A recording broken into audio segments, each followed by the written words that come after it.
Chapter 7. Alex ducked out of the way as Cruz and the woman passed by. He hid in the shadows and waited for Vic. Soon the burly man with snakes tattooed on either side of his skull ambled by. The man walked with the rolling gait of a seasoned fighter that said he would be more dangerous than Alex had first assessed. He followed slowly behind the man, careful to duck behind the random cars, couches, and appliances that littered the lower levels of the parking garage. Vic drew a set of keys from his pocket and paused near the back of a delivery truck. He fiddled with the lock, then pulled it off and pushed the rolling door. Alex's gaze locked on the forms of 4 girls handcuffed in the back of the truck. "Listen to Uncle Vic, ladies, and I'll see that you're rewarded when we get to the Black Aces," Vic said, climbing into the back of the truck. He set a crowbar down near the door. Alex wondered if it was the same one he had been beaten with. "Screw you," one of the girls said. Vic backhanded her across the mouth and she let out a little cry of pain. Alex's paws hit the floor of the delivery truck with a loud thud. His muzzle was millimeters from Vic's head. He growled and the sound filled the entire truck. The girls shrieked and moved as far away from Alex and Vic as their chains would allow them. Now that he was inside the truck, Alex could see the filth that covered the mattresses and blankets. The girls had bruises on their arms and legs, and their wrists and ankles were worn raw by the handcuffs. Alex had seen werewolves caged in better conditions on his rescue missions with Jays. "Don't hurt me," Vic said, his voice a high whine that seemed extremely out of place coming from such a large man. Alex growled louder. Vic's sparse hair moved with the werewolf's breath. "I'll unlock them," Vic stuttered. "Let me free them for you." He fumbled for the keys. Alex paced next to Vic as the man carefully worked his way to the girl he had backhanded. A trickle of blood showed from the corner of her mouth. Vic dropped the keys and froze. Alex stepped back the tiniest bit so he could pick them up again. Vic was ready for the movement.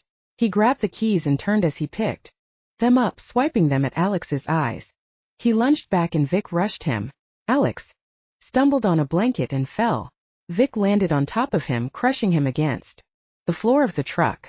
Alex struggled as Vic grabbed the blankets and tried to tie up his legs. Alex snapped at the gang member's hands and managed to get his front paws clear. He rolled to the right. Vic landed on top of him again with such force that Alex's head rebounded off the metal floor. The man knelt on his throat, suffocating the werewolf with his weight. Alex's heart skipped a beat, then another. He knew he shouldn't have gone back into the parking garage without giving his body a chance to recover from the last fight. He couldn't get free. He struggled to suck in a breath, but his airway was cut off.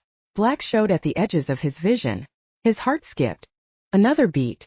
Something slammed into the side of Vic's head. The man fell forward off of Alex.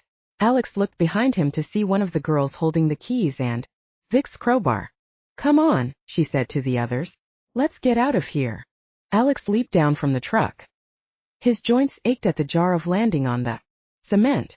He waited for the 4 girls to climb down. They eyed him uncertainly. Alex gave a quiet snort and waved his tail, hoping they would trust him. Commotion sounded from deeper in the garage. Alex trotted slowly toward the exit. He paused after a few steps when he realized the girls weren't following him. "I think he's waiting for us," the blonde girl who had been hit said. "What makes you think we can trust him?" She shrugged, her eyes wide as she held the crowbar tighter. "He fought Vic. Right now that's enough for me. What's going on over there?" Alex's heart slowed at the sound of a trigger being cocked. The girls scattered behind him. Alex charged at the man who appeared around the corner. The man's eyes widened and he stumbled backwards, squeezing the trigger as he did so. The bullet drove into the ceiling. Alex latched onto the man's arm and ground down, forcing him to drop the gun. As his bones were crushed. To his surprise, the blonde girl followed, picking up the gun as soon as it hit the ground. She aimed it at the man.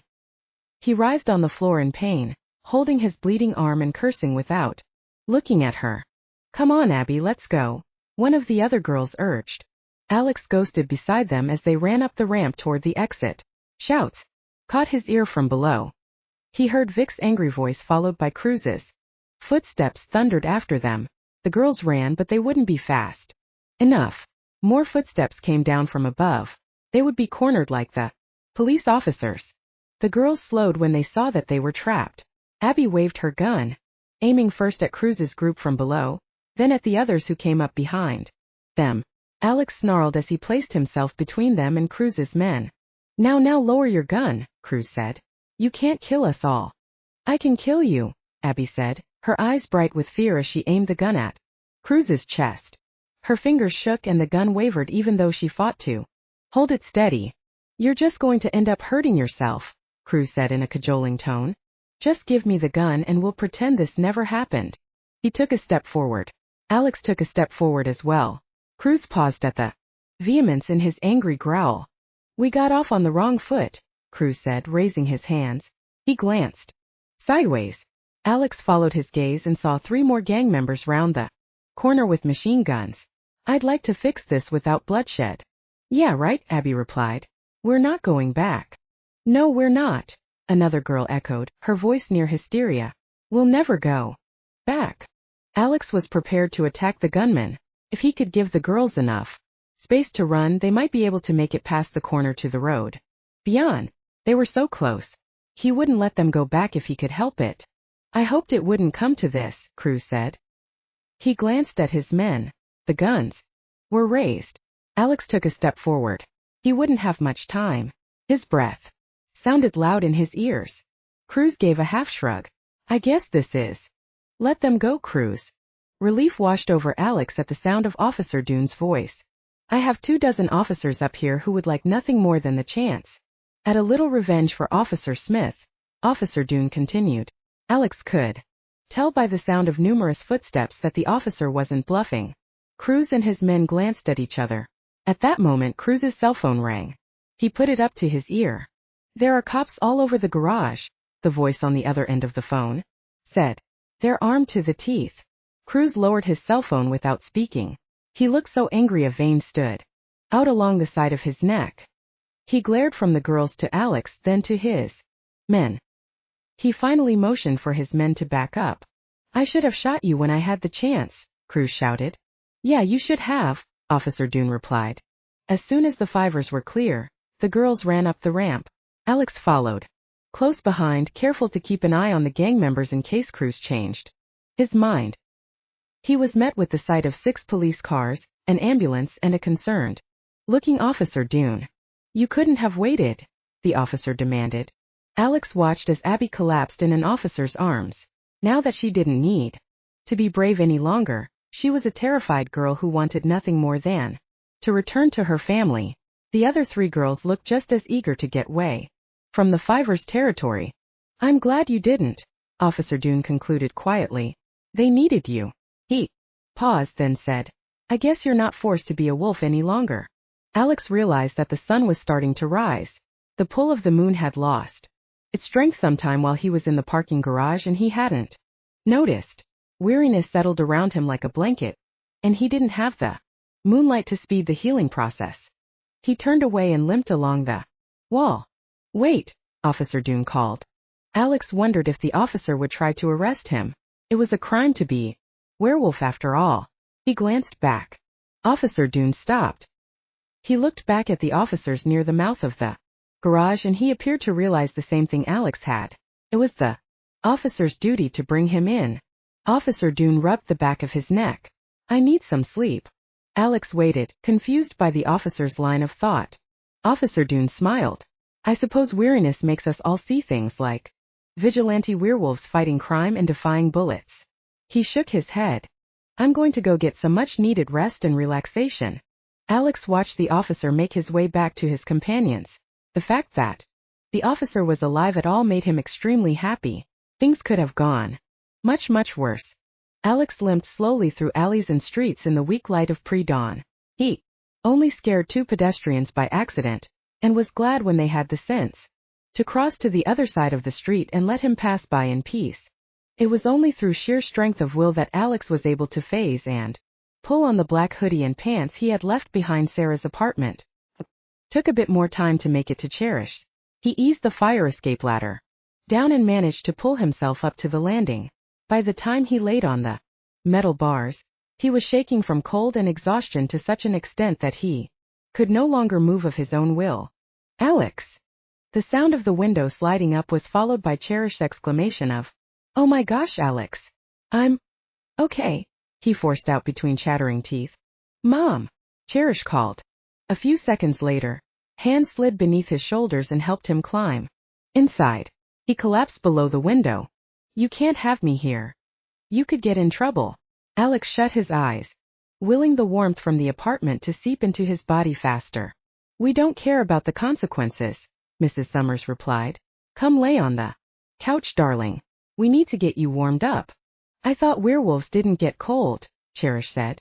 "We don't," Alex told her through chattering teeth. As soon as he settled on the couch, Alex felt himself slip away.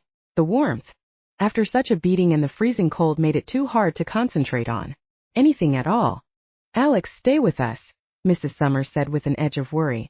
"Trent, headset, helmet," Alex forced out before his voice faded. Chapter 8. "I just couldn't get Cleo out of my mind," Alex said quietly. He leaned against the edge of the roof and studied the street below. "I had to do something or I was going to go crazy."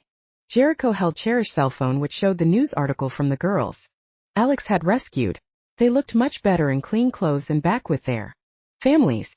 "You saved all of those girls," he said from his seat next to Alex on the roof. "I'm tired of bullies and people who think they can control anyone else out of fear," Alex replied. He fought back the urge to shiver. The hoodie shouldn't even have been necessary, yet if he let his guard down, the cold crept in. "Those girls were lucky you came. They were brave," Alex told the Alpha. "Braver than they should have needed to be." "Same with you," Jericho said, his gaze on the horizon. "You've been through a lot." Alex's chest clenched. He wasn't in a stable place of mind to talk about those things. He forced a light tone. "You and Cherish seemed to hit it off." It was Jericho's turn to hesitate. When he met Alex's questioning gaze, the Alpha couldn't fight back the smile that spread across his face. "She's a nice girl." "She's a great girl," Alex agreed. "You couldn't find better if you tried."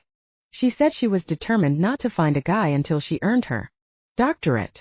Alex shrugged, fighting back a small smile. "Sometimes these things happen. Don't fight it. I can tell by the look on your face that you're smitten by her." "But what if she doesn't feel the same way?" Jericho asked with the first hint of concern in his voice. "I know what I saw," Alex told him. "She likes you, but give her time so you don't scare her away. Werewolves can be pretty darn persistent. Once a werewolf finds the person who completes them, they don't give up." "Like you with Ciale?" Jericho asked. Ciale's name sent a surge of want through Alex so sharp he could barely breathe. He had to call her, to talk to her, to do anything that would let him be near her again. "Like me and Ciale," Alex agreed. "She's one of the reasons I'm here." That surprised Alex. "I thought I was the reason you're here. Trent told me you went on some hero vigilante bender, and he was worried about you." He shrugged. "I might still feel a bit of responsibility for you because you were my second and would probably still be if it wasn't for the crazy new term rules."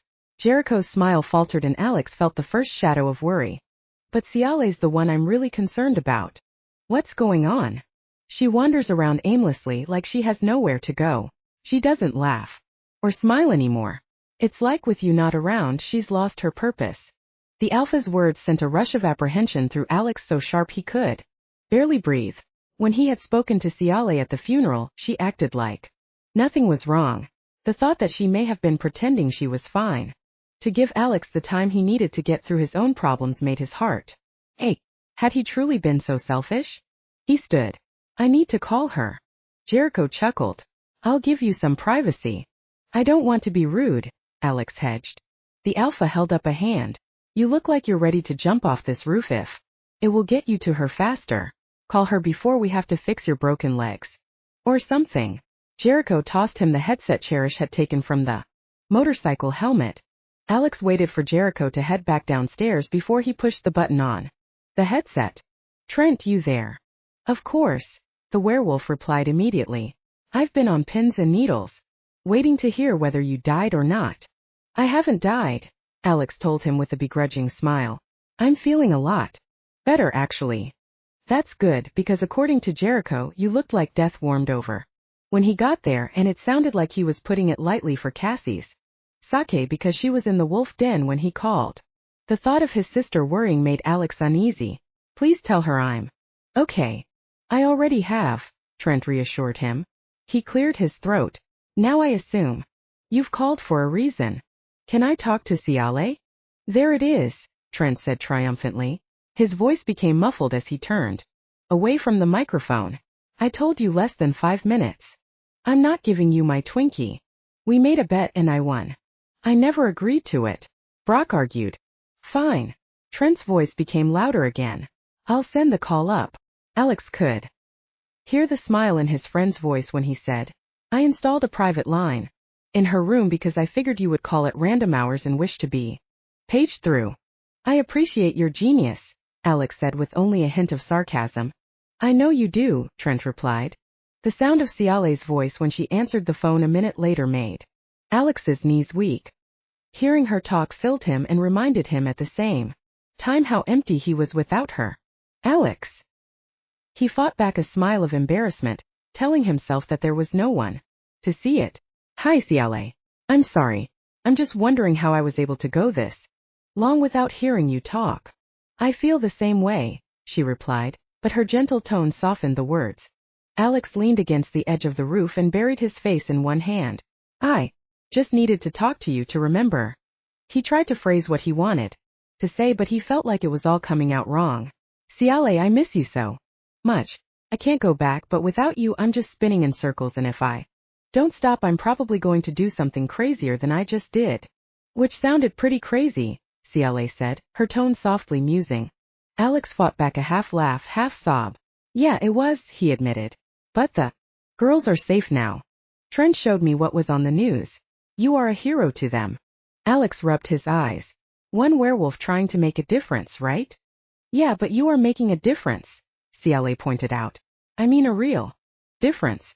You made a difference to those girls and their families. Do you think they're going to forget that they owe the safety of their daughters, their sisters, their friends to a werewolf? Never. Alex hunched over, holding onto the headset as if it was a lifeline. You make it sound like so much more than it was. What was it? She asked gently. Alex thought for a moment. He remembered the helpless frustration of seeing Cleo's body be lowered into the ground, and him unable to do anything to stop. He heard the sobs of her mother as she left her daughter at the cemetery. I was going to explode. I had to do something after Cleo. He shook his head. I can't breathe without remembering. I can't close my eyes without hearing the gunshot. There's no escape, Ciale. The panic he felt welled too close to the surface. What do?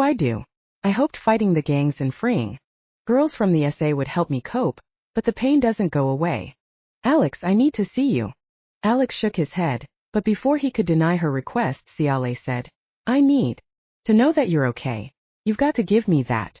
I can't just keep telling myself you're fine. I need to know. I'm not fine, Alex admitted. The words were so hard to say, yet the second they left his lips, he knew they were true. I know, she replied. That's why I need you to meet me. Where? Anywhere, she said, the relief clear in her tone that he was willing. What's halfway? I'll get the motorcycle from Trent. That brought a smile to Alex's face. You think he'll let you? I'll talk him into it. The thought of Ciale riding an unfamiliar motorcycle through the night struck Alex wrong. I'll meet you in the forest. The Academy's forest? Ciale asked in surprise. Yeah, Rafe's forest. I'll call you when I get there. You're leaving now? Right now, Alex said. He couldn't help the smile that touched his face at the happiness in her voice. He was going to Ciale his Ciale. I'll see you. Chapter 9. Alex couldn't pass up the opportunity to visit Jet's statue before he went back to Grayton. The familiar form of the metal wolf filled him with peace. He put a hand on the silver 7 emblazoned on the wolf's shoulder. The matching tattoo on his arm gave an answering throb. It still burned from the silver, mixed with the ink. He welcomed the pain as a reminder that his brother would approve the things for which he fought. He smiled at the sound of footsteps. Trent mentioned I could find you here, Jay said. Alex smiled at the dean. I had to visit Jet before I returned to Grayton. So you are going back, Jays noted. Alex nodded. He couldn't bring himself to meet the dean's gaze. I have to. Can't stay here. Not now. Not after. I've been there. Alex looked at Jace, caught by the dean's tone. You have. Jace leaned against Jet's statue and crossed his arms. I know what it feels like to blame yourself for the death of others. I made decisions that cost lives. He closed his eyes for a moment, and the expression of pain that crossed his face told Alex how true his words were. My mother, for one. He opened his eyes and looked Alex. It's not easy to live with. No, it's not, Alex said quietly. Jace put his hand on Alex's shoulder. I understand if you don't feel ready to come back. I won't push you because I've been there. I know what it means to search for acceptance inside yourself, to have to come to terms with what happened. He met Alex's gaze, his own steady. But I want you to know that this is your home. This is where you belong. This is your pack, your family. We're here for you. Alex let out a slow breath. I won't stay away forever.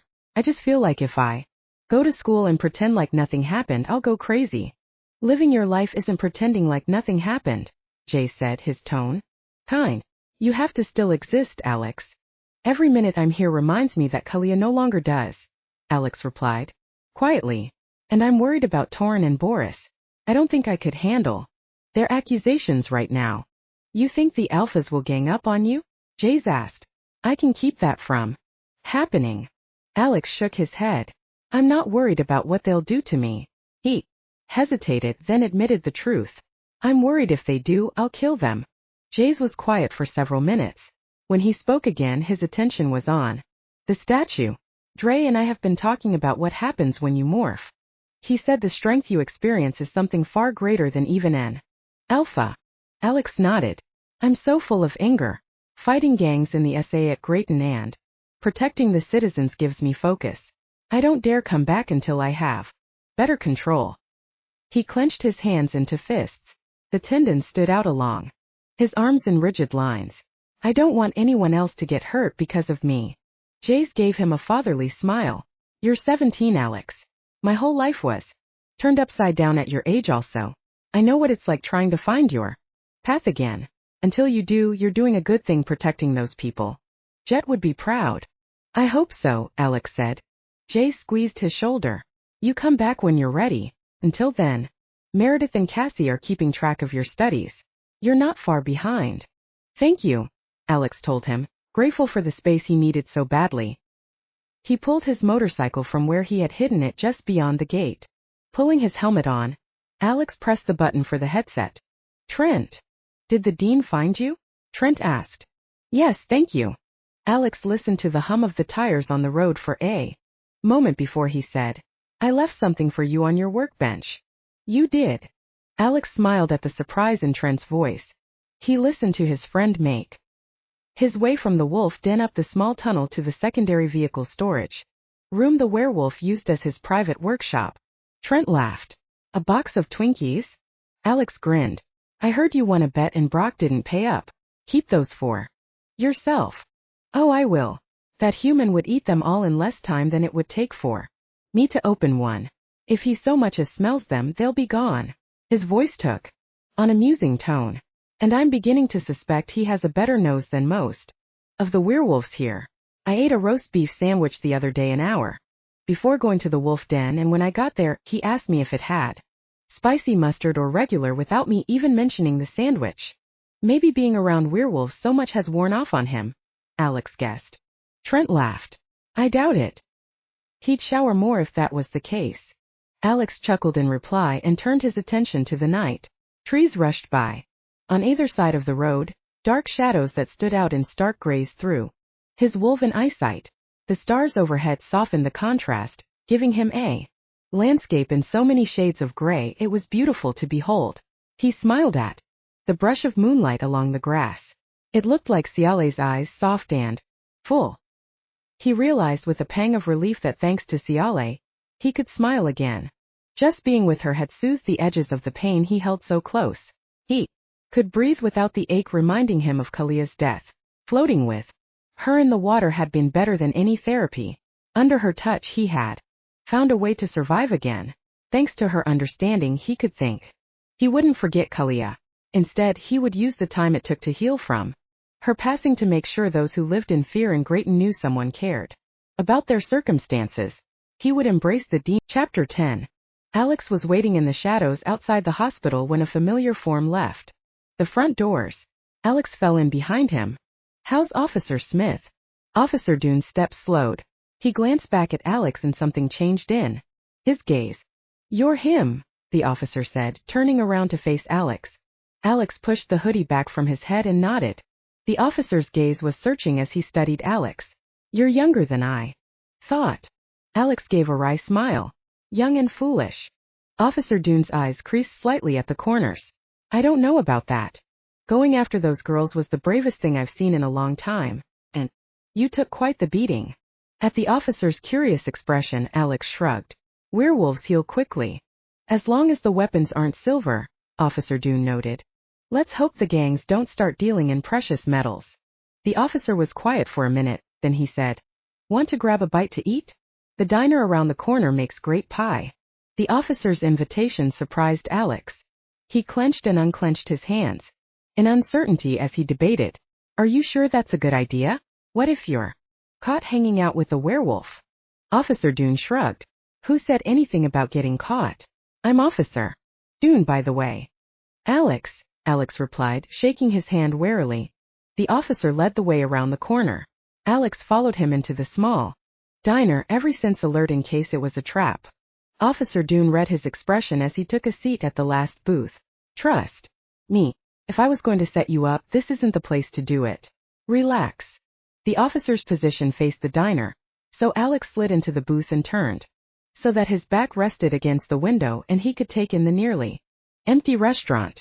"You'd need a bigger gun," Alex noted quietly. Officer Dune glanced at him, his expression puzzled. "What? If you were going to set me up, you'd need a bigger gun." Alex nodded meaningfully at the weapon holstered on the officer's hip. Officer Dune smiled. "Yes, I would. And a bigger motive. This city needs you on the streets more than it needs you behind bars." A waitress with her hair pulled back in a tight bun stopped near the table. "The usual, Officer Dune?" she asked. He nodded. "And one for the kid."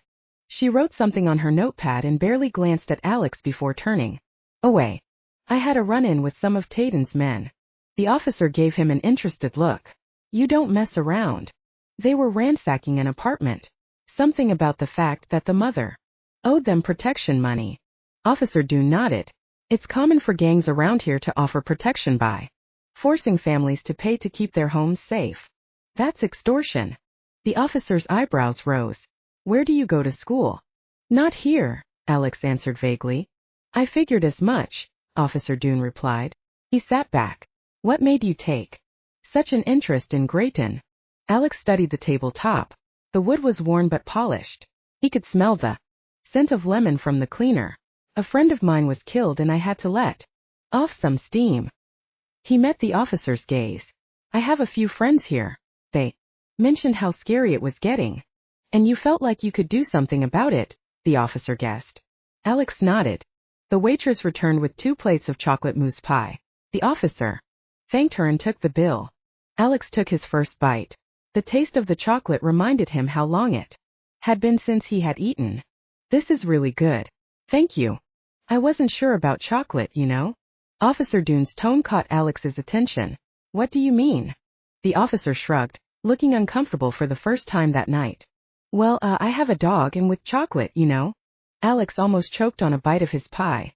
"You mean because dogs can't have chocolate, you thought the same thing applied to werewolves?"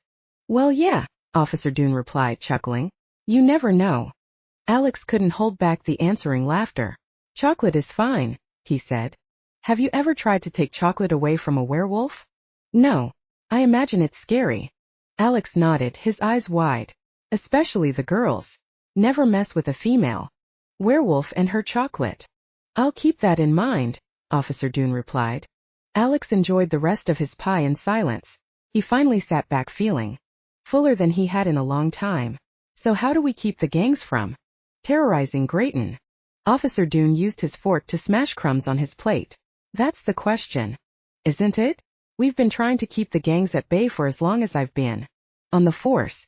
They're getting stronger and you've seen their lack of fear. They're afraid now." "Yes, they are," the officer replied. They're letting girls go. Nobody wants a visit from the demon. He watched Alex as if curious how he would react to the title. I've been called worse, Alex replied. You can use that fear. How? Officer Dune asked, sitting up straight. Get some big dogs, German Shepherds, Alsatians, Caucasian Shepherds, Malamutes, anything with a dark coat that you can pass off as the demon. But keep at it the next couple of weeks. Just the sight of anything with paws is going to send them running. Officer Dune cracked a smile. That's not a bad idea. He gave Alex a searching look. But it involves you running the streets some more. I can't ask you to put your life on the line again. You're not asking me to. I'm doing it whether you're with me or not, Alex replied seriously. Officer Dune was quiet for a few minutes. Will you try to be a bit more careful? From what I've seen, you're a touch reckless. Alex fought back a smile at the thought that Cassie would most definitely agree. I'll try, he said. But I'm going to do whatever it takes to make this city a safer place. Me too, Officer Dune replied with respect in his tone. I'm glad you're on our side. Chapter 11. How are things going? Alex asked. Trent sounded suspicious when he replied. Good, I guess. Do you need me for something? Alex leaned against the edge of the roof of Cherish's apartment complex. Just figured I'd check in. Trent snorted. You're the one I should be checking on, not vice versa. Alex smiled. I'm getting interviewed by a human reporter pretty soon. Anything you think I shouldn't tell her? That you're a werewolf? Trent replied. Alex laughed. That would be beside the point of the interview. Are you sure she's not bringing the police? Alex smiled at his friend's worried tone. Actually, she's a friend of Cherish's mom. We're trying to soften relationships between werewolves and humans here. You mean from using spoons instead of guns? If you mean eating together instead of shooting each other, then yes, Alex countered. It was Trent's turn to laugh. Spoons hurt more, he said, quoting one of their favorite movies. Alex slid down so that his back was against the roof. The sun had warmed it, and the heat felt good as it seeped through his shirt. You avoided the question. How are things going? Trent gave up skirting the topic. Not well. My wooing of Jordan has been a disaster. Alex snorted. Is that because you used the word wooing? I'm serious, Alex. Sorry. Alex quickly apologized. Tell me what happened. Trent sighed. I asked her if she wanted to go for a walk like you suggested, and she agreed, but when we made our way toward the cliff I couldn't think of anything to say. He paused, then blurted out. Alex, I was an idiot. Started talking about pistons and gaskets, and by the time I realized she wasn't walking next to me anymore, I couldn't find her. You lost her in the forest? Alex asked, incredulous. Yeah, Trent admitted. When I finally trailed her back to the academy, she was in her room and refused to see me. Alex tried to think of what to say to console his friend. Maybe she's not the one. She is the one. Trent was adamant. She said she felt the same way, but that was before I blew it. Now who knows how she feels? Heartache surfaced in his voice. But I feel the same way. It's like I know she's the one, but I can't do anything about it. It's hopeless. And the worst part is everyone around me is finding their one and enjoying each other's company. I'm the only one who's managed to destroy my relationship just when it got started. At that, Alex figured out what direction to take. Trent, remember when I fell for Ciale, but I couldn't tell anyone because of Cleo. Trent sniffed and said, Yeah. It was horrible, Alex said. I felt like my heart was torn in half. Couldn't breathe or eat or sleep without thinking of her. That's exactly how I feel. Alex smiled. Do you know what I did? You moped around pathetically until she came to the academy? Trent replied. Alex chuckled. Thanks. I appreciate the image you hold of me. He was rewarded with a laugh from Trent. No, Alex continued. I got Ciale to come to the academy. Without me she wouldn't have gone, and we never would have been together. I had to give her reason to go. What reason was that? Trent asked with a hint of hope in his voice. Me. You.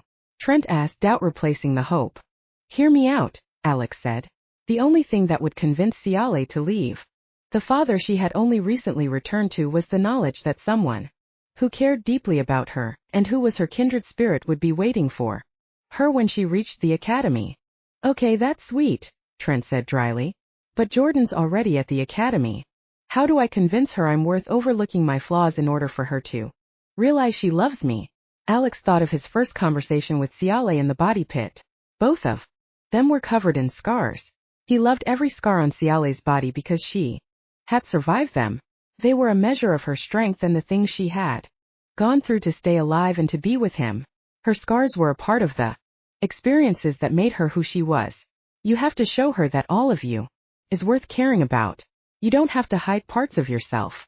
If she is the one, she will eventually come to understand and accept everything about you.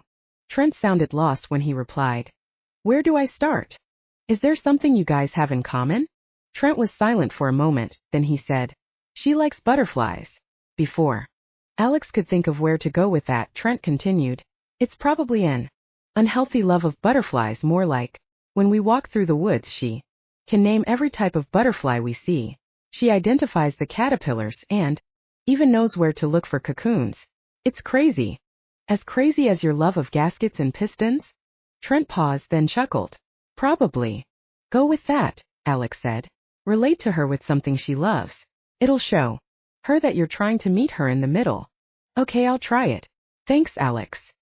"Good luck," Alex replied. He was about to take the earpiece out when Trent said, "Tell the reporter about finding Ciale." Ice ran through Alex's veins. Why?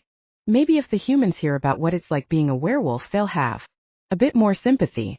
"You're 17, Alex. You can appeal to the parents out there. No one wants to hear about kids going through something like that." "I don't know if I can," Alex admitted. "I know," Trent replied. "The pit was horrible, but you survived." Alex shied away from thinking about it. "I'll see what I can do."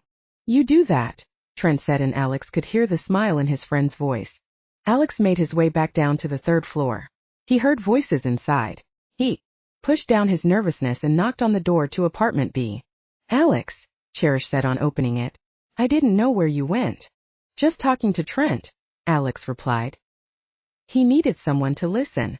"Now it's your turn," Cherish said. She waved him into the room. "Alex, this is Lizzie Masters."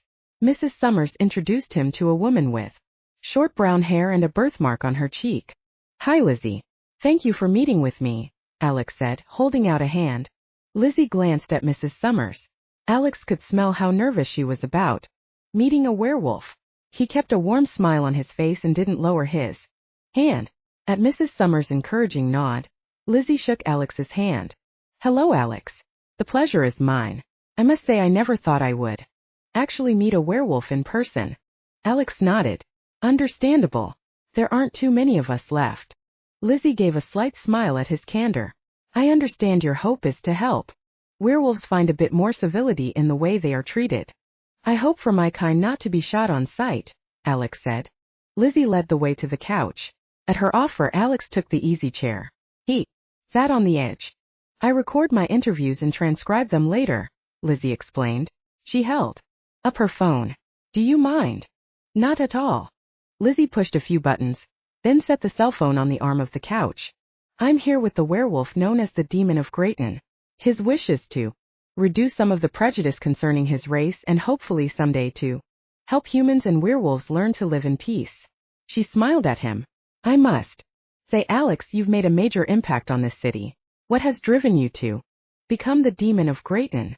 "First of all, demon is a loose term," Alex said, bringing a smile from Mrs. Summers and Cherish. "I'm pretty civilized. As for my actions in this particular city, I was just passing through Grayton a few summers back when a couple of high schoolers invited me to join in their soccer game." "Really?" Lizzie replied. "What prompted them to do so?" "I'm not sure," Alex said. "I didn't even know how to play soccer." Lizzie laughed. "I'm sure that went over well. They were patient." Alex smiled at Cherish. "And I learned pretty quickly. Since then, Grayton has become one of my favorite places." "Are there other werewolves in Grayton?" Alex hesitated. He hadn't thought about how to answer such a question. He didn't want to make life harder for werewolves like Anders who were hiding out in peace, but he had already vowed to tell Lizzie the truth. "There are werewolves in every city." At the woman's widening eyes, he said, "But they live in peace just as I want to. A werewolf's life isn't easy." What makes it difficult? Lizzie asked. Alex fell quiet. He heard Trent's voice, urging him to tell the reporter about the body pit and finding Ciale. It was almost physically painful to bring the words to his mouth, but if it would help humans understand werewolves better, he would try. I helped Jay's Carso rescue werewolves from horrible situations. What situations? Lizzie prompted. Laboratories, torture chambers. Alex willed himself to stay calm. It's amazing what extremists come up with to put werewolves through.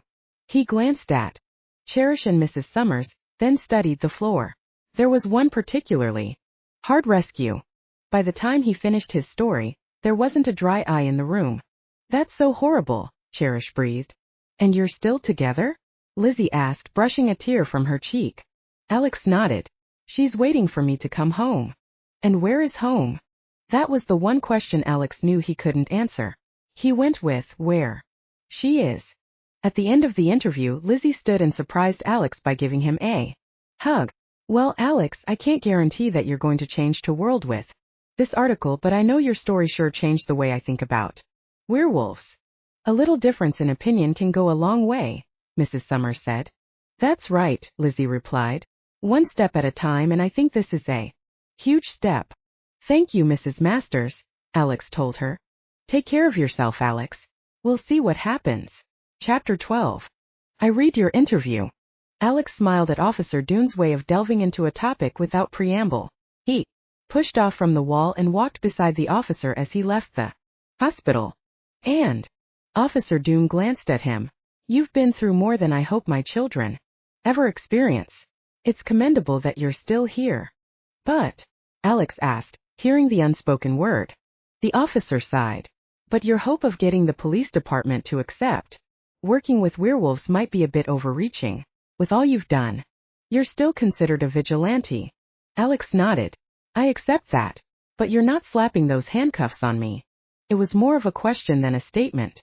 Officer Dune chuckled. I've seen what you can do. These little cuffs aren't going to hold you long. Besides, I want to show you something. Alex was intrigued as he followed the officer down the road. To his surprise, Officer Dune led him to the police department. Is this supposed to be a very obvious trap? Alex asked, hesitating at the bottom of the stairs. Officer Dune looked back at him. His eyes creased in amusement. The chief's at home, and this is a follow-up from our previous conversation. Show a bit of trust. We both know you can always fight your way out if things get hairy. Alex let out a slow breath and followed the officer up the stairs. He pulled his hoodie over his head, but still felt conspicuous as he followed Officer Dune down the hallway. The scent made him smile before the officer even stopped at the door. You got them. Officer Dune chuckled. There's no surprising a werewolf, is there? He pulled open the door. Immediately the sound of barking, whining, and growling flooded out. Alex was amazed at the amount of large, dark-coated dogs the officer had been able to round up. As soon as Alex stepped into the room, the attention of every beast focused on him. Growls and barks echoed off the walls. The officers who held their leashes were hard put to hold the animals back. Alex kept his focus on the dogs. He walked forward, fully aware that they wanted to tear him apart out of fear. They snarled and lunged, more than a dozen dogs driven to aggression toward his wolf heritage. Back, Dolly, an officer called. Sit, Thrasher, sit, another yelled. Alex reached the center of the room. The dogs fought their handlers, pulling at their leashes to get free. A huge shepherd mix tore out from his handler's grasp. The animal leaped through the fray and lunged for Alex. Alex caught the animal by his throat and the scruff of his neck. The huge dog's teeth snapped shut inches from Alex's face. He dropped to his knees, his gaze locked on the dogs. A low growl sounded from Alex's throat, too quiet for the human handlers to hear above the frenzied barking. Alex's wolf side fought to break free, to attack the dogs and show them who was in charge. Alex let it through for the briefest moment. His eyes shone gold, and the growl he gave took on the depth and tones of a wolf. Immediately, the dog he faced dropped its gaze, its ears held back against its skull and its eyes lowered. The other dogs around Alex stopped barking. They crouched, groveling at his feet. Seriously? An officer demanded to Officer Dune. He's the werewolf? You brought him to the precinct? Another asked. He's just a kid, someone else noted. How could he be the werewolf?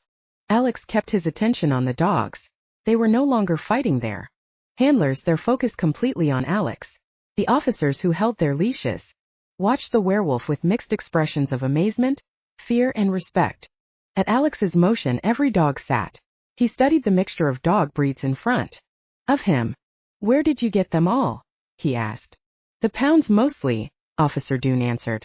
A few were already part of our canine patrol. When I suggested adding more animals to increase the protection of our officers, the chief was all over it. Yeah, but he thought you were going to use them to bring in the werewolf, female officer pointed out. He'd be furious if he knew the werewolf was in on the plan, another answered. The man sat a hand on the head of his massive mastiff, his gaze on Alex. The werewolf has a name, Officer Dune said.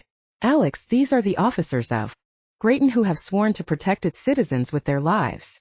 A young man with buzzed black hair stepped forward. We're grateful for what you've done, he said, holding out a hand. Alex read the man's name tag as he shook his hand. Thank you, Officer Michelson. He's right about the chief wanting you behind bars, Officer Michelson said. You're lucky he's not here. It was Alex's idea to use the dogs, Officer Dune explained. I figured he deserved to see that I took his suggestion to heart. I'll get out of your way, Alex replied. I'm glad you'll have the dogs on your side. Officer Dune followed him outside. Sorry about my men. They're nervous about working with a werewolf, Alex told him. It's understandable. I think the dogs are going to be a big asset. It was a good idea, the officer agreed. I just want them to know who the true enemy is here. We'll keep working on it, Alex said. Trust and fear can't survive together. If I can give them something to believe in, maybe it'll give them a reason to soften the prejudice a bit. Officer Dune nodded. I'll keep working at it on my end. In the meantime, take some care. We've heard reports of silver bullets and knives on the streets. Think Taden took your threat to heart. It might be time to pay him a visit. The officer shook his head. It's one thing to prevent trouble. It's another, by far, to go looking for it. Hang low, Alex. Taking down the SAA is going to require patience. Rushing in headlong will only get you hurt or worse. I'll keep that in mind, Alex replied. He turned to walk away, but Officer Dune stopped him. My daughter says to tell you hi. At Alex's surprised look, the officer smoothed his close-trimmed beard with one hand self-consciously. One of the girls you helped free was a classmate of hers. She's very grateful. What did you tell her? Alex asked curiously. The truth, Officer Dune replied. I don't hide anything from Jamie. Alex cracked a smile. So she knows I'm a loose cannon? The officer nodded. And that you have a death wish and do things like run back into the fivers without backup. And she still wanted to say hi? You better keep an eye on that girl. Officer Dune laughed. I will. Trust me. Take care, officer, Alex said. You too, Alex. Don't do anything stupid I'm going to have to tell my daughter about later. Alex chuckled as he walked away. When he reached the alley below Cherish's fire escape, Alex phased. He pushed his clothes to the side and shook to settle his fur. Felt good to be a wolf again. Alex stalked the streets of Grayton. He could smell scents of distress, woman's fear, a child's tears, and silver. The smell of the metal made the fur rise on the back of Alex's neck. The gangs were definitely better armed than they had been. Alex heard a faint cry. He turned down the next street, his paws beating a quiet cadence along the pavement. Don't shoot. The panicked voice led Alex to a small market at the end of the block. Quick glance through the window showed two men in masks holding guns. The cashier was busy emptying dollar bills into the backpack one of the men held. Whatever you want, the cashier said, his hands shaking as he withdrew the last of the bills. Just don't shoot. I have a family. Lift up the tray, the taller of the two men demanded. The man's face paled. He lifted up the cash tray to reveal bigger bills hidden underneath. Nice try, the thug said with a sneer. He raised his gun to hit the man with. Alex shoved the door open using his shoulder and gave a loud snarl. All three men froze. The demon, the smaller thug said. He raised his gun. Alex dove to the side as the bullet buried into the floor. He leaped, slamming his front paws into the man's chest. The thug hit the floor. The gun slid out of his hand and beneath a shelf. Alex leaped off him to the taller man, grabbing his gun hand before the man could shoot. "Let go," the man yelled. Alex bit down and the man dropped the gun as he was dragged to the floor. Alex released his hold and latched onto the man's throat. He knew he could finish him. It would take a simple bite to end the man's life. The fear he smelled from the cashier filled him with rage. He had to fight to keep his heartbeat steady. Slowly Alex backed away. He kept a steady growl, warning the man that if he made any sudden moves, he wouldn't get away lightly. As soon as Alex's teeth were clear, the thug scrambled backwards. He reached for the backpack. Alex took a step forward, the vehemence in his growl increasing. "Leave it," the smaller man said. "Let's get out of here." He helped the bigger one to his feet and they both ran for the door. When they were gone, Alex picked up the backpack in his teeth. He rose on his hind legs and set the bag on the counter. The cashier watched him with wide eyes. Thank you," the man said, his tone uncertain. Alex snorted softly and returned to the floor. He paced out the door, glad the cashier had survived the night. Chapter 13. Alex spent the next few nights roaming alleys and taking down gang members. He thwarted robberies, stopped break-ins, and prevented holdups. He took the time to follow students from the school to their homes, and made sure that teachers weren't hassled on their way out to their cars. He returned to Cherish late one night and climbed the fire escape in time to hear the worried voice of a father. They left a sign, a red knife with a black circle around it. "Jake and Marnie never hurt anyone. They've got to be terrified." Alex studied the man through the window. His hands shook as he spoke to Mrs. Summers, sitting on the couch across from her armchair. She had a hand on his arm, her eyebrows pulled together in worry. "We'll let Alex know. I'm sure he can help get them back," Cherish said from her seat at the table. "I sure hope so," the father replied. "They're my babies. I just don't know what to do." "We'll call you if we hear anything, David," Mrs. Summers promised. "I've got your phone number." "Thank you, Ashley." "Thank you very much," David replied. She shut the door behind him. Cherish glanced out the window and her eyes met Alex's. He pushed the pane open. "They took his twins. I babysit Jake and Marnie for Mr. Jackson. They're only 7, Cherish told Alex as he climbed inside. "That's young for the gangs," Alex replied, surprised. Mrs. Summers nodded worriedly. "The police are searching for them, but David's out of his mind with worry. I don't know if there's anything more you can do." Alex ducked back out the window. "Where are you going?" Cherish called.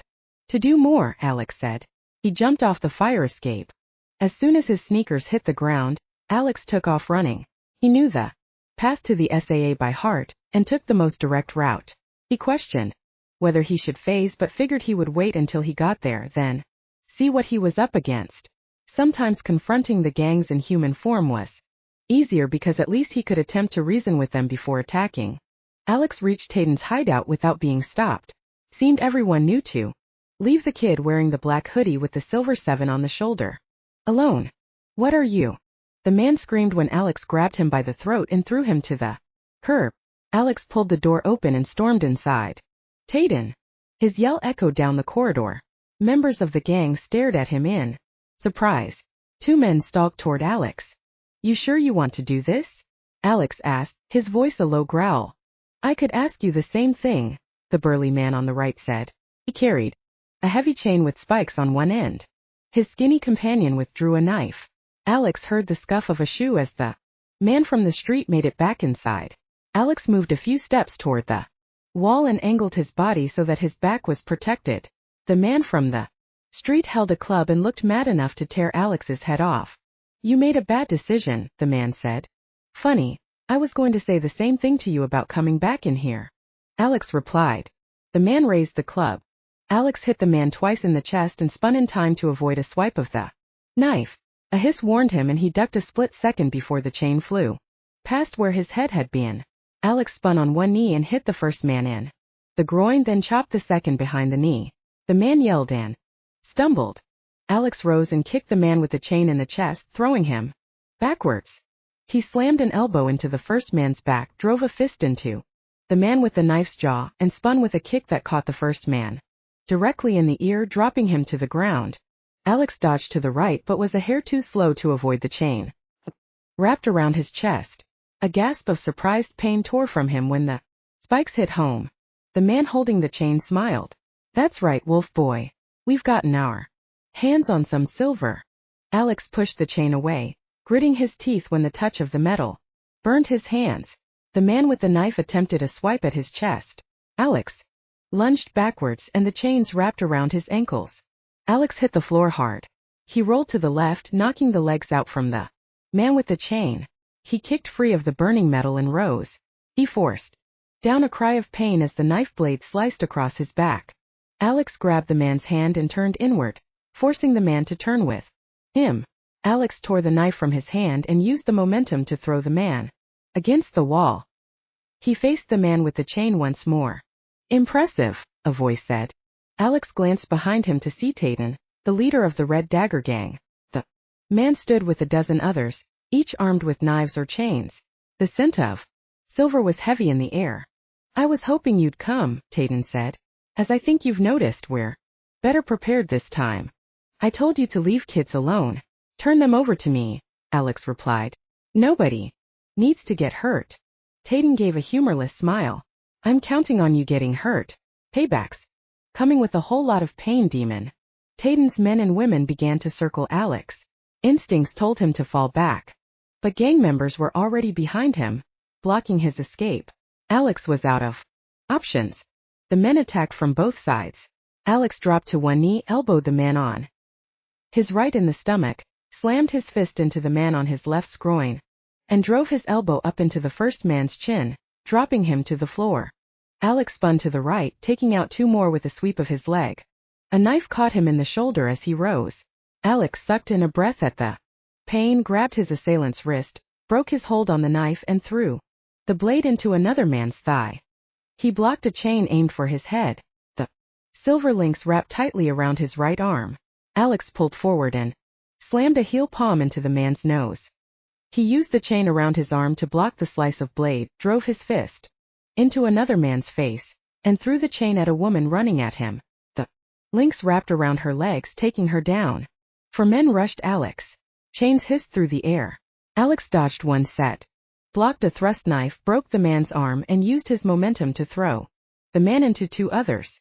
He blocked another blade, but a chain wrapped around his ankle, locking tight with the spikes. The man jerked it back and Alex fell to the ground. He rolled to avoid a knife but couldn't kick clear of the chain. Fists hammered his back and a club slammed into his side. His ribs gave. Alex felt the first whispers of panic. His heart began to thunder in his chest. He slammed his fist into one man's knee, dislocating it backwards. He tried to pry the chain off his ankle but his hands burned at the touch. A woman stabbed at his eye. Alex jerked back. He let out a cry of pain as a knife sunk deep into the back of his right shoulder. Instincts took over.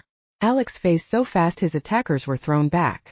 His ankle slipped clear of the chain as he lunged, bringing down first one man, then another. Cries of terror echoed through the corridor. His vision was a blur of red. Alex fought until every armed gang member lay moaning on the floor. Those who weren't armed ran away from him down the hall. Alex stalked Tayden, cornering the man near the stairs. The man turned, his eyes wide with fright. I'm sorry, man. Don't do this. We'll let the kids go. Alex's rumbling snarl filled the air. The scent of urine touched his nose as Tayden wet himself. He fumbled for the door to the basement. I'll go get them.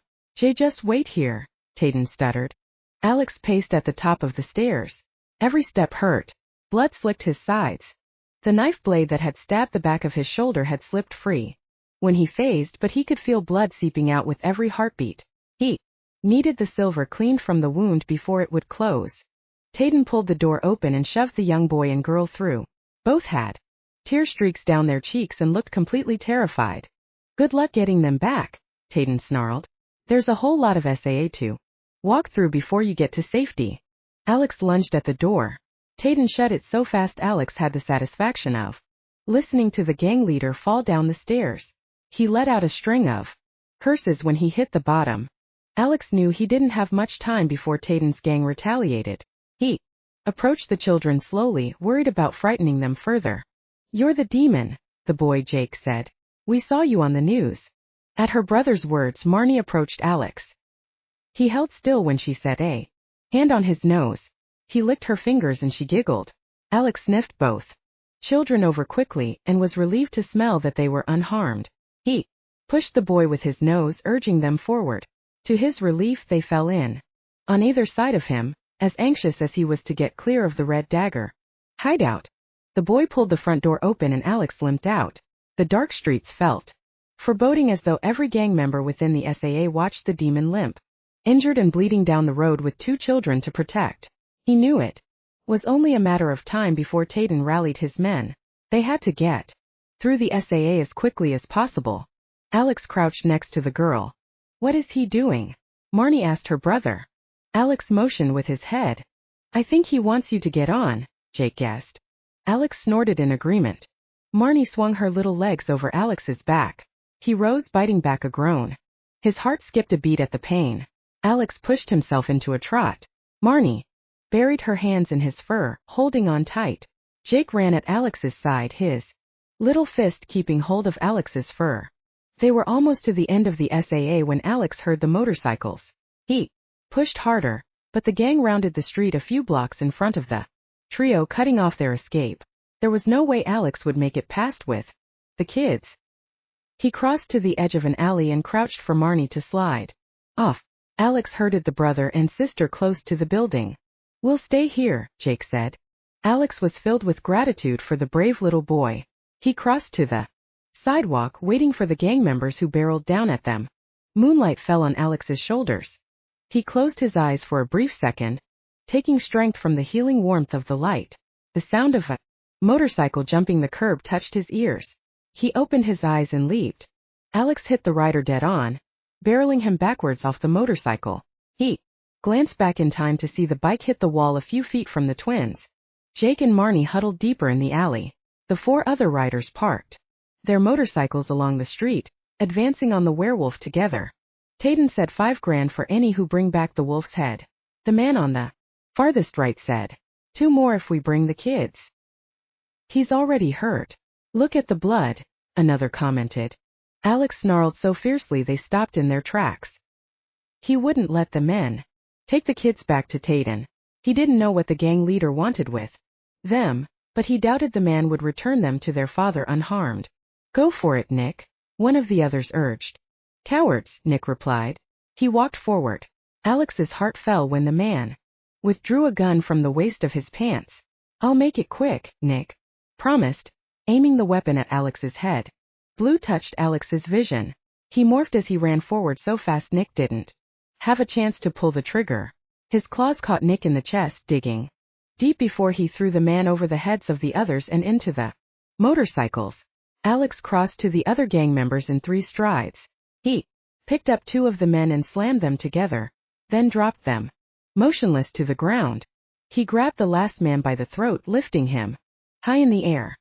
He had to fight back the urge to snap the man's neck. His heart thundered in his ears and the throb of his wounds made him want to curl in a corner, somewhere away from everyone who seemed so determined to hurt him. A sob of fear caught his ears. Alex remembered that the twins were watching. He drove his forehead against the man's, knocking him unconscious. Alex let the man fall to the ground. He stumbled backwards, dropping to his knees. The strength faded from his limbs as he returned back to wolf form. He struggled to catch his breath. A hand touched his shoulder. He raised his head and met Marnie's gaze. The little girl watched him with tears in her eyes. "We want to go home," Jake said from his sister's side. Alex crouched and the girl climbed onto his back once more. Alex willed his feet to move. Jake walked at his side, his hand shaking where it touched the werewolf. Chapter 14.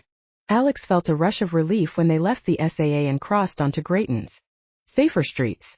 No one moved on the roads at the late hour. Alex's strength was waning. He didn't know how much more he could ask of Jake and Marnie. Mrs. Summers would help get them back to their father if he could make it to the apartment complex. By sheer strength of will, Alex made it to the alley below the fire escape. He crouched, letting Marnie slide to the ground. "Where are we?" Jake asked, his voice quiet. Alex couldn't get in the building in wolf form and he didn't want to phase in front of the kids in case it scared them. He was still bleeding and he needed help. He raised his muzzle to the waning moon. Closing his eyes, Alex let out a howl that echoed up the sides of the buildings around them. The voice of the wolf carried through the streets. The faint talking of people in the apartments around them ceased and dogs began to bark. Alex heard a window above him slide. Alex, Cherish said. Her voice lifted. Mom, he's brought back Jake and Marnie. Alex sank to the ground on his haunches as footsteps rushed downstairs. The door to the apartment building was thrown open. The twins huddled close to Alex.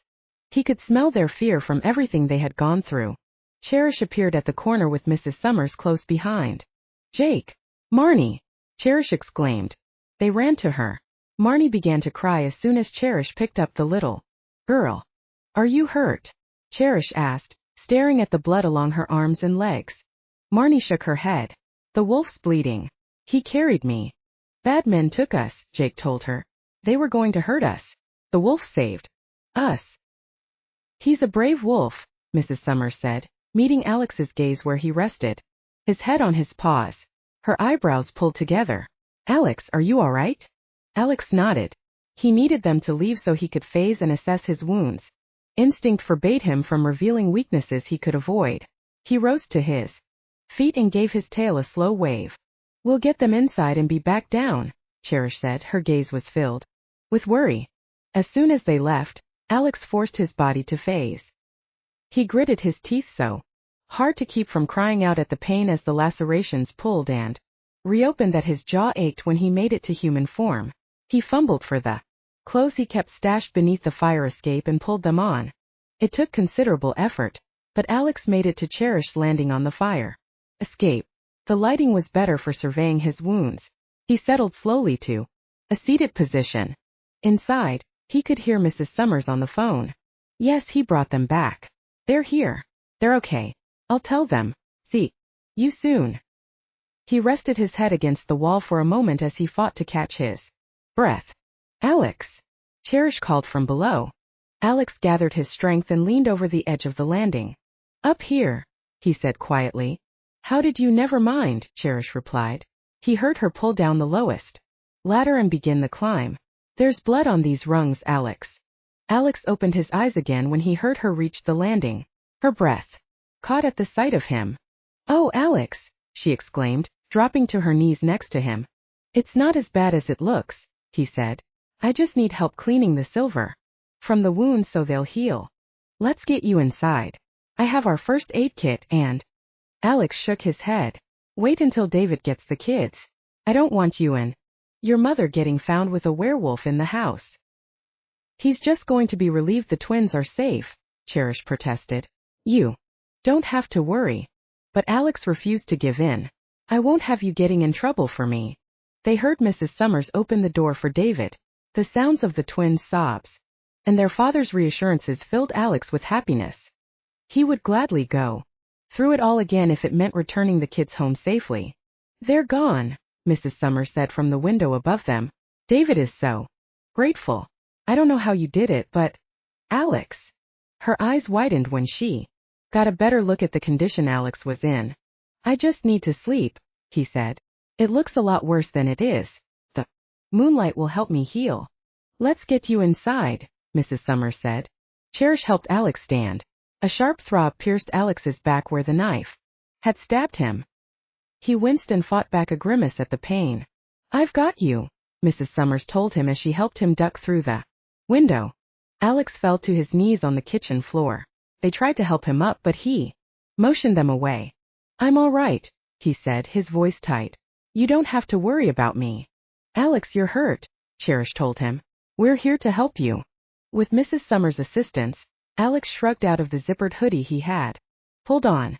Oh, Alex, Cherish exclaimed at the sight of the wounds and scars covering Alex's torso. I told you I've been through worse, Alex said, forcing a tight smile. What can we do to help? Mrs. Summers asked. Alex studied the wounds down his chest. Do you see the silver shards? At her nod, he continued. They need to be cleaned out before the wounds can close. It's going to hurt, Cherish said. Alex gave her a reassuring look. It's all right. I'm used to pain. Where do you want us to start? She asked. The deepest one is at the back of my shoulder. Alex turned so they could see. His back. He heard both of them gasp. He was glad he couldn't see what it looked like. Is there any silver in it? Yes, Cherish said tightly. Let me get my bag. A few minutes later found Alex leaning forward while Cherish dug for silver shards in the wounds. He kept still despite the bite of the tweezers as she pulled bits of silver from the brittle knives. Who thought to make knives that would break like this? Mrs. Summers asked. She handed Alex a cup of water. Men with a severe dislike for werewolves, Alex answered. His teeth were sore from clenching them together so hard in his determination to keep silent. A knock sounded on the door. Alex's muscles tensed and he held perfectly still, his senses straining. Alex? Mrs. Summers asked. Answer it, he replied. He turned slowly so that he could face the hallway. Where they sat in the rectangle of moonlight cast by the window, they couldn't see the front door, but anyone intent on attacking would rush straight down the hall. Voices spoke for a moment. Cherish. Mrs. Summers called. Cherish met Alex's gaze. If it's the police, turn me in. It's the only way you'll be spared, Alex told her levelly. Cherish hesitated, then nodded before making her way up the hall to her mother. Alex was exhausted. He could barely keep his eyes open despite the danger. Phasing, fighting, and morphing had taken a toll on his heart. Sitting in the moonlight helped, but it was all Alex could do to keep his eyes open. Cherish and her mother had removed most of the silver shards. Alex didn't know how much more he could stay conscious for. He forced his eyes open again at the sound of Cherish's footsteps. It's Tanner. They heard the howl, your howl. There are others wondering. What's going on? Cherish's green gaze took on a deeper depth of worry. Alex, are you okay?